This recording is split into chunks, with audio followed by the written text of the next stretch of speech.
नमस्कार मंडळी, आईची शाळा प्रकल्पातील किचनमध्ये तुमचे स्वागत आहे।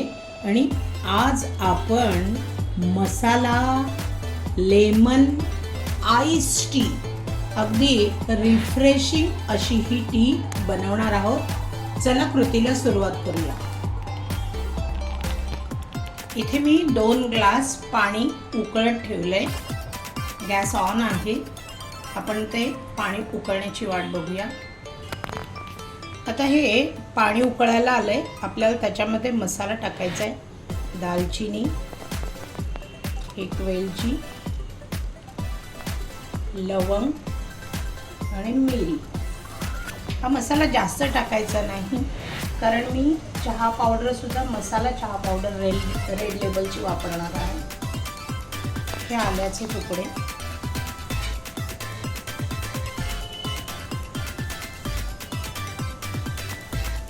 पुदिना आणि चहाची पात। आता आपण हे 2 मिनिटासाठी उकळून घेऊया।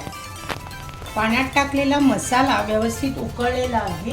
आता त्याच्यामध्ये ही 2 ग्लासाच्या अंदाजाने साखर टाकते मी। साखर तुमच्या आवडीनुसार, गूळ वापरलं तरीही सुद्धा चालू शकतं, हे लक्षात घ्या।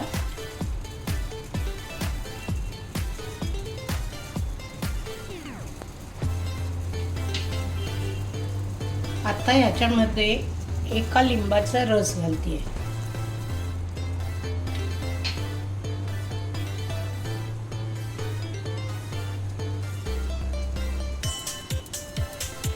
आणि 1 चमचा चहाची पावडर घालते।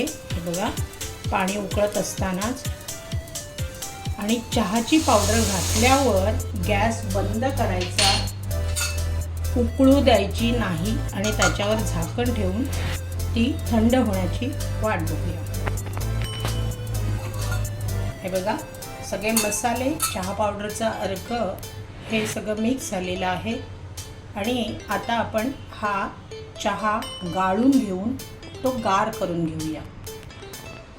चला आपण हा मसाला टी सर्व करूया। सुरुवातीला हा बर्फ घालते। लेमन आईस टी असल्यामुळे आपल्याला जास्त बर्फ वापरायचा आहे। आणि आपण थंड केलेला हा लेमन आईस टी सर्व करूया।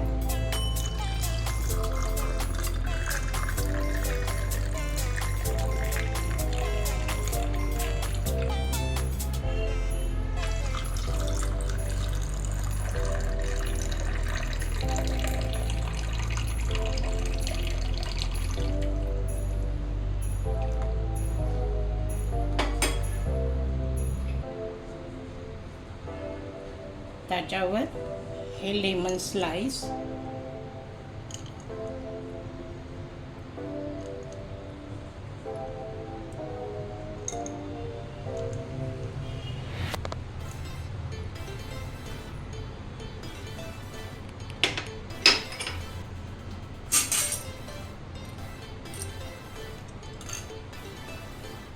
आपला हा मसाला लेमन आईस टी मस्तपैकी तयार झालेला आहे। हा गारेगार लेमन टी पिऊन तुम्ही नक्कीच रिफ्रेश व्हाल याची मला खात्री आहे। मार्केटमधील कोल्ड्रिंक आणण्यापेक्षा असा घरच्या घरी रिफ्रेश करणारा असा लेमन टी तुम्ही नक्की करून बघा, तुम्हाला आवडेल। आणि नेहमीप्रमाणे सूचना देते, लाईक, शेअरिंग, कमेंट्स बरोबर आईची शाळा हे चॅनल मात्र सबस्क्राईब करायला विसरू नका। बेल आयकॉनचं बटन प्रेस करा।